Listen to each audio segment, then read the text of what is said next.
Hi everyone. So in this video, we're going to be covering two concepts. First is changing identity, and the second will be television and how that is kind of impacted by identity.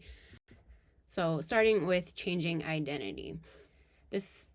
Changing identity, we think about all that all the time, right? We constantly change, right?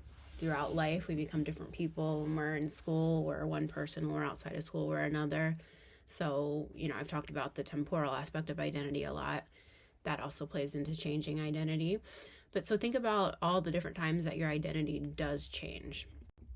So some of those kind of the starting points or the ignition points for that identity change could be moving. So you go from one area to another, if you move from the north to the south, or if you move from a different country to the US, there's pieces of that you're going to end up changing your identity just to try to kind of fit that new environment a little bit better, or because you're changing because you're in a new place, new school, new job, different relationships. So this can be getting into new relationships. So if we think of like personal relationships, but it can also be at one time when you're with your group of friends, you're going to be different than you are when you're with your family. So your identity could change even within the day. Responsibilities. So, when you become a parent, you have different responsibilities, and so that changes your identity. There's different kind of things that are the first things that come to your mind about who or what makes you who you are. So responsibilities can impact that quite a bit. We also can sometimes change our identities when we're trying to build our self-esteem. So this is going to be something we're going to talk about quite a bit in this lecture.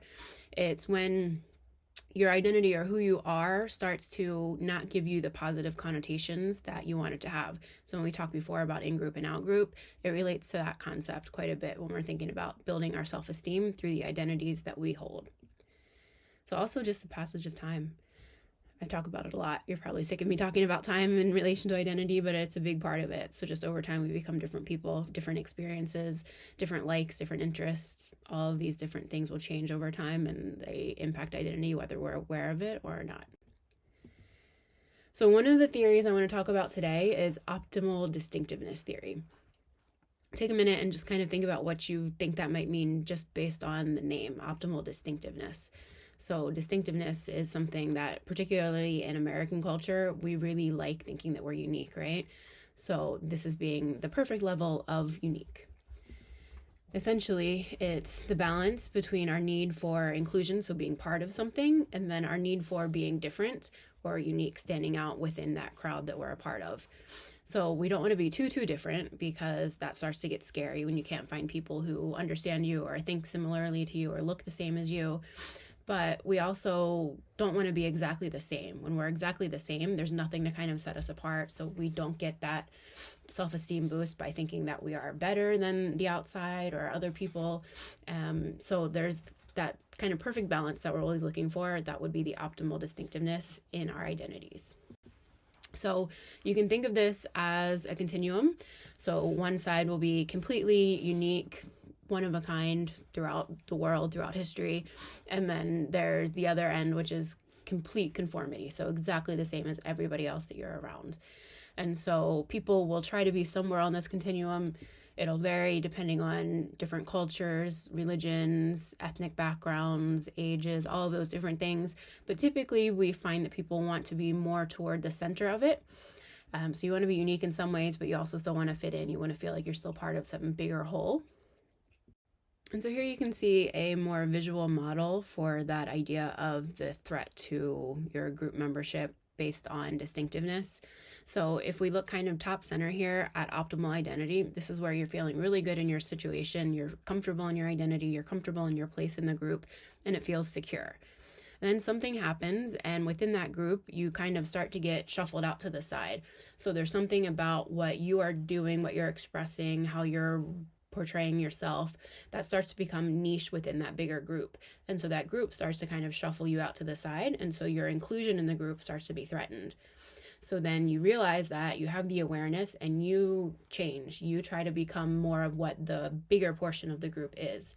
And so you're still kind of trying to maintain that distinctiveness, but you're actually kind of turning it down a little bit to fit within the bigger whole. So instead of being shuffled out to that side group, you're trying to be part of the main group. And so when you get to that right balance of distinctiveness, but unique, but kind of group membership at the same kind of balanced out level, that's where you start to find that secure, optimal identity place again.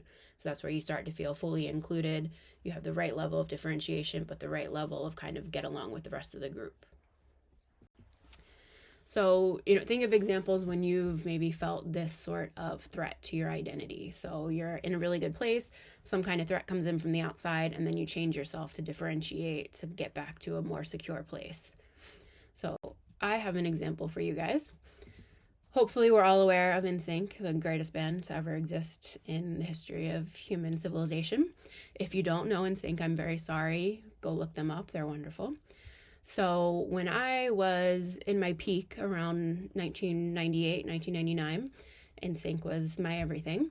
And so specifically this one here, so with the red circle, it's Joey Fatone, best NSYNC member. And so, being a fan of NSYNC, big group I was a part of. But so within that group, I wanted to kind of, you could think of it in a way that I wanted to be special. And so most people were Justin or JC fans. Probably know who Justin is. If you don't know who JC is, please do yourself a favor and go listen to that man's voice. So most people were in one of those two categories. And so there's still 3 other members, Joey, Chris, and Lance. And so I was a Joey fan, and he kind of set himself apart with this kind of red hair. But then that red hair, because it was different and it was cool and it was the 90s and this is what people did, got more fans to move to favoring Joey. So then for me, I was part of the bigger group, but I was special because I was a Joey fan. But then all of these other people became Joey fans as well. So for me to stay part of my bigger group, but still have the right kind of level of distinctiveness that I wanted, then I started favoring Chris because he had this special hairdo. So can you see here, this is an example of it. You're part of a group, you kind of get along with it, you fit within it, but then you have a special place. And then when that special place starts to become threatened or isn't as special, then you move to have a new special place. So still, there weren't as many Chris fans, even though he had this glorious hair, right? So I was still part of the bigger NSYNC fandom, but I was now in this smaller group that was specifically Chris fans. Hopefully you can see the example there playing out, and you can probably think of examples within your own life. So you can kind of see how all of this tracks there, right? You can see how this model makes sense and starts to explain optimal distinctiveness theory. So we also change our identities through our socialization. So this QR code should work for you to be able to pull this up in a much easier to read format. But essentially, I want you to spend a couple minutes looking at this idea of how we kind of map out socialization. So essentially, we come into the world with certain characteristics that are just born with us, right? It's like our race or our nationality, the languages that we start to hear when we're children, the way that we start to develop our communication. But then we're socialized in really, at that stage, usually familial ways. So we start to understand the family. We have the same characteristics of our family members. We develop accents like our parents have. We develop the ability to share or not based on our siblings, the other young people we're around.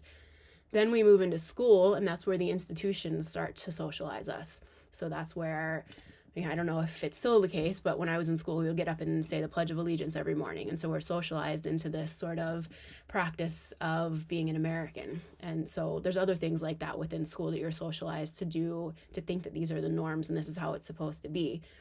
And then that starts to shape who you are further.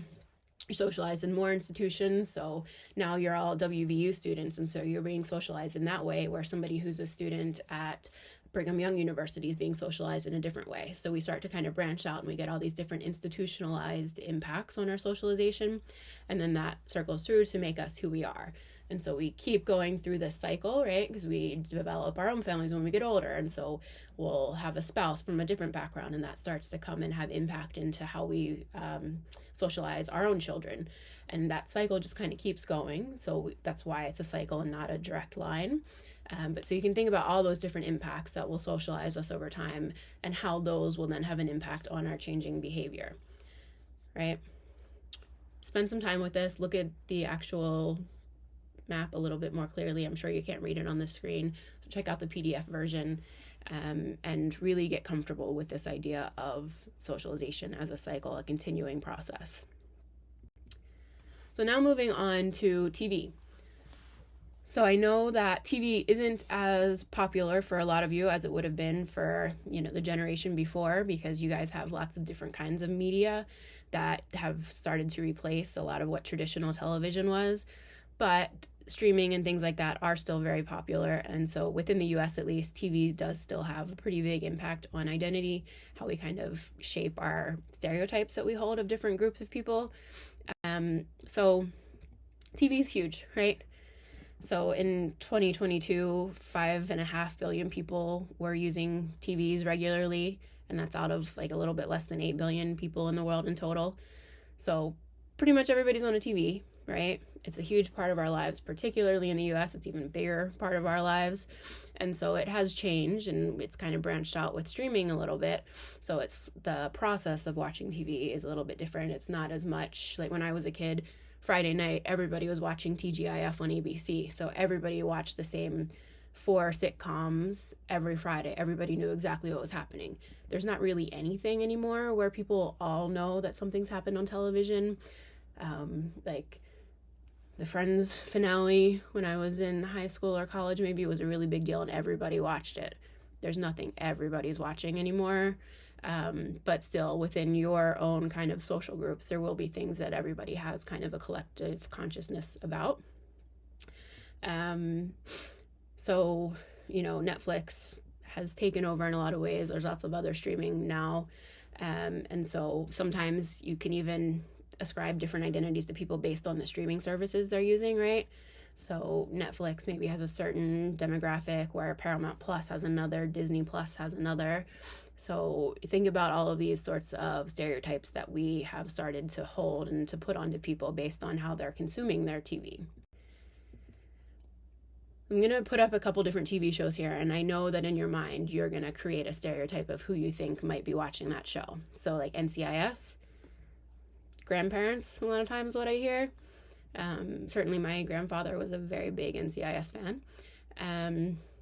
Real Housewives of New Jersey, right? Who is watching the show? What's their target demographic? Who watches Bravo?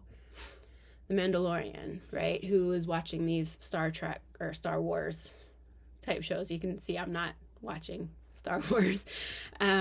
This Is Us. Who watches that, right? That kind of like trauma, drama, regular show, like the shows where people like to just watch it and cry. Who is that target demographic?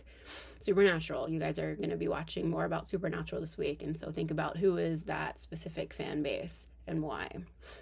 West Wing, it's another one. Like if you watch The West Wing, we all know that you are a very intelligent person with excellent choice in television, right? You love to watch good TV. West Wing is my favorite show. So why do we do this? I've talked a little bit about like the type of people who watch certain shows, and so you can also kind of elaborate or build off of that to think about why are we watching it. So for me, I watch TV a lot to have something going on in the background. I have really bad ADHD, and the only way that I can focus is with lots of distractions going on. Like my brain needs to be overly stimulated to be able to focus on anything at all.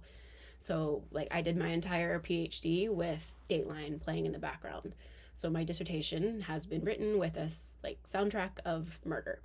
And so that's just how it works for me. So TV in some cases is, that sort of tool for me when I'm grading your guys' work. A lot of times there's TV in the background. Other times people watch TV to learn, right? Lots of documentaries. TV can actually teach a lot. I used to watch the History Channel documentaries when the History Channel had documentaries all the time, and I learned so much from that. We also watch TV to escape, right? But how does it influence our day-to-day lives? So a lot of you I know will have, grown up in times where there was that appointment viewing on television. And so it did shape, okay, I'm not going to do anything on a Thursday because I want to be home to be able to watch Friends and ER. That doesn't really happen anymore. A lot of people probably don't even know what day of the week their favorite show comes on. It's just you stream it whenever. So we're a lot more flexible maybe now than we used to be. So TV doesn't have that sort of hold on us, but we're still watching it, or maybe we're watching it on the bus on the way to work, things like that. So here we can also see that people do say that media shapes who we are. It shapes the identities that we develop for ourselves, the identities that we claim for ourselves. And so a lot of times we feel that sort of distinctiveness, right? So we want to watch a show that maybe not everybody is watching. So a lot of young people aren't watching NCIS because it feels like a show that's for everybody's parents and grandparents. And so they want to be different than that. They don't want to just be in that big group. But so they'll watch something else that's streaming somewhere, but it's something that their friend group is aware of. They're not trying to do something that nobody else they know would like.